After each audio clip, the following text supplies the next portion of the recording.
Good morning, all of you. Welcome to your SST class. And students, today I am covering the next topic of your chapter 1 geography, that is resources and development.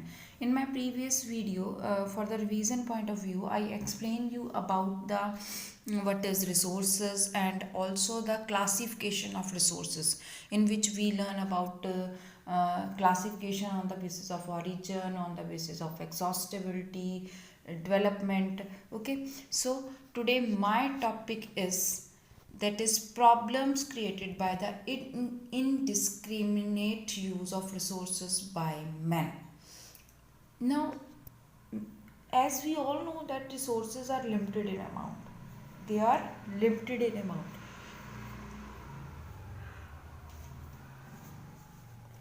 and also not available, unevenly distributed. They are limited in amount and unevenly distributed means not available everywhere. हमारे पास हर जगह उपलब्ध नहीं है. And in all these resources, some are renewable, some are non-renewable. Okay, so it is very much essential for the human being that he use these resources judicially. But as a human being, we are just doing to be fulfill our needs. We are exhausting the resources at a very fast speed, and because of this there are many problems that are created by the man. So let us read these problems. Many resources got depleted. बहुत सारे resources क्या हो गए हैं, deflection हो गई है उनकी, वो धीरे धीरे धीरे रिड्यूस होते जा रहे हैं. They are at the level of to be finished, like forest. Next, resources got accumulated in the hands of few people. और ये सबसे बड़ी प्रॉब्लम है. Resources are in the hand of few peoples. All are not able to be use these resources. The society is divided into rich and poor, and the maximum use is done by the rich. This is not only depend on the people but also on the countries. Rich countries are using the resources at a very large scale as compared to the poor countries. ठीक है, तो ये जो indiscriminate है वो बहुत ज़्यादा problem create कर रहा है. Next is global warming. Global warming create हो रही है because of the we are using the resources. Pollution create कर रहे हैं हम. ठीक है, और ग्लोबल वार्मिंग के साथ साथ ओजोन लेयर की डिप्लेटेशन स्टार्ट हो गई है. Environmental degradation are the other problems. These are the problems that are because of the indiscriminate use of resources. Okay, चलिए, now come on the next is the topic, that is sustainable development. अभी मैंने आपको बताया कि because of excess use of resources, because of the exhaustibility of resources, हमें कौन कौन सी problems हो गई हैं. Now how we have to sort out this problem. हम इस problems को कैसे sort out कर सकते हैं? By the sustainable development. Now first of all, you may know what do you mean by sustainable development. Sustainable development क्या होती है? It is a development which does not damage the environment and at the same time take care the needs of future generation. क्या है? The development that take place without damaging the environment and also saving the resources for the future generation. That is called sustainable development. I am repeating again, it is the development that is without damaging the environment and also saving the resources for the future generation. That is called sustainable development. Sustainable development में हम environment, economy, society सबको protect कर रहे हैं. हम green economy की तरफ चल रहे हैं. सस्टेनेबल डेवलपमेंट का है लो कार्बन, रिसोर्स को एफिशिएंटली यूज़ करना और सोशली इंक्लूसिविटी, सोशल सबको साथ में लेना. That is sustainable development.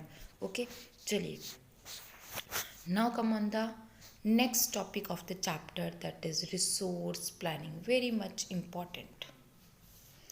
Resource planning, as मैंने अभी आपको बताया, resources are limited in amount, हमारे पास क्या है, लिमिटेड इन अमाउंट है, तो उनके लिए अब उस लिमिटेशंस को सही ढंग से यूज़ करना ज़रूरी है, ठीक है।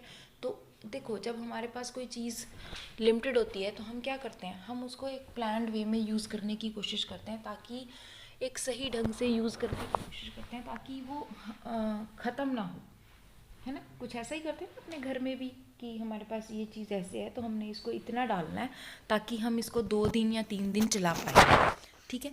तो वही यहाँ पर वो क्या होती है, वो प्लानिंग होती है।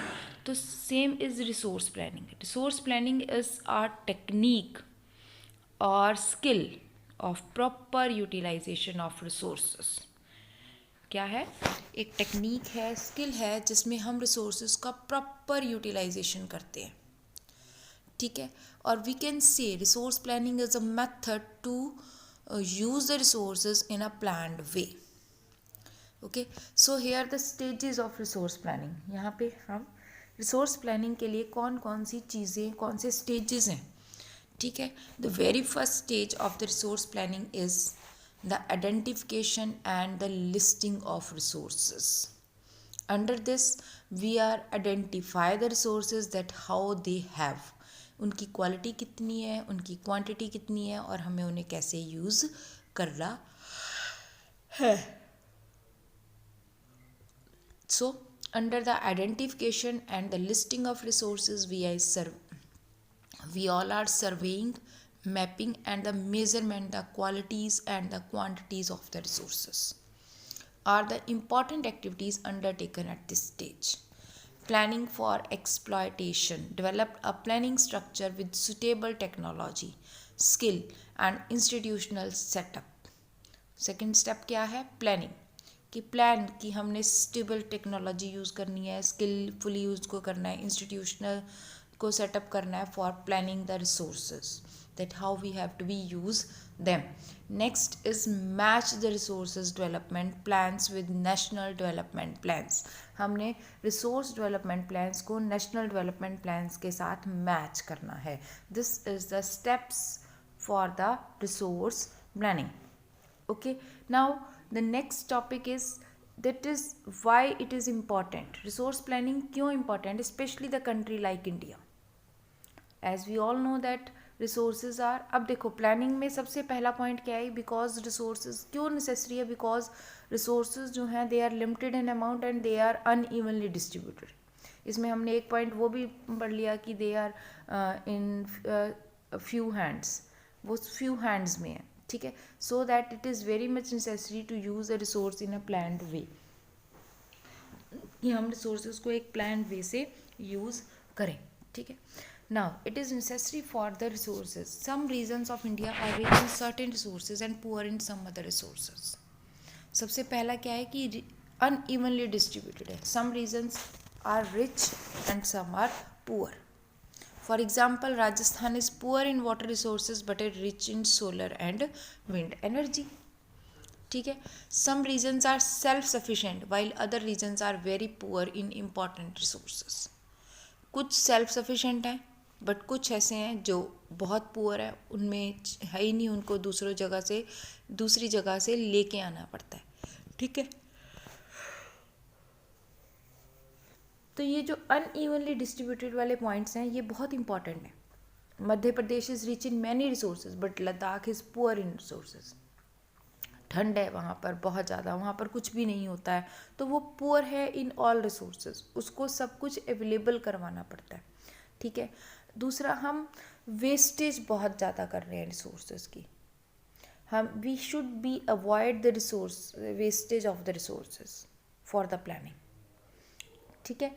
और environment pollution can be reduced, और अगर हम इनको सही ढंग से यूज़ करेंगे तो क्या होगा, हम ग्लोबल वार्मिंग जैसी प्रॉब्लम से बच जाएंगे, इन्वायरमेंट पॉल्यूशन कम हो जाएगा, over exploitation of resources avoid होएगी, ठीक है।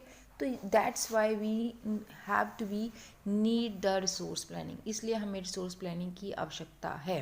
Next is resource conservation. Conservation क्या है, planned use of resources in order to meet the present needs and to store a part for the future generation is called resource conservation. Planned use of resources in order to meet the present needs. कि resource conservation क्या है, means बचाना. ठीक है, तो उसके लिए हम क्या करेंगे, हम रिसोर्सेज को प्लान्ड वे में यूज़ करेंगे ताकि हम प्रेजेंट नीड्स और फ्यूचर जनरेशन दोनों को साथ में ला सकें. वो रिसोर्स कंजर्वेशन है, एक तरह से सस्टेनेबल डेवलपमेंट है.